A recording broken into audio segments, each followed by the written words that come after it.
Hi guys, welcome to ANZI AQWA। उम्मीद है आप सब लोग खैरियत से होंगे।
બંને સાદા બંને સરખી જ આવે. તમારી ઈચ્છા રાખવાની હોય તો રાખી શકે. બરાબર, ટેસ્ટમાં ફરક નહીં આવે. તેલમાં ફરક નહીં સામે કે તેલમાં જ તો બનાવી. હા બરાબર. આમ ચોડે એમ ભૂકું જ લાગે ને તો આમ ચોડવાનું. કોઈ કડક માંગે ને તો આમાં ચાલી રહે ને તેલ વાળું જોતું હોય તો તેલ નાખી નાખે તો તમે ચાલે. બરાબર. કોઈ તેલ વાળું ખાવાનું પસંદ કરે એમ સાચું ખાય. કોઈને ભૂકું જ હોય તો બરાબર. એમ કે એટલે પછી એ રીતે બનાવીએ. એટલે ગ્રાહકની પોતાની ડિમાન્ડ. એ લોકો કે આ રીતે બનાવજો તે રીતે અમે બરાબર કરીએ. છે. તમારી મેગી થઈ હવે આપનો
वाली थोड़ी अलग काट देंगे। ये लास्ट में बनाया था। हाँ, ये लास्ट में बनाया। देखिए मत रोना उसे। हाँ बस एक करना।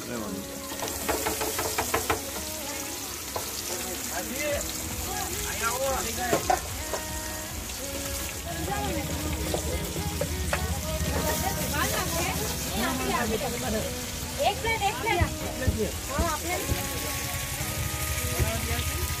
भैया मैं नौता बनाया भाई।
गाइस उम्मीद है वीडियो आपको पसंद आया होगा। फिर मिलेंगे एक नई वीडियो के साथ। तब तक के लिए अपना ख्याल रखें, अपनी दुआओं में मुझे याद रखें। अल्लाह हाफिज़।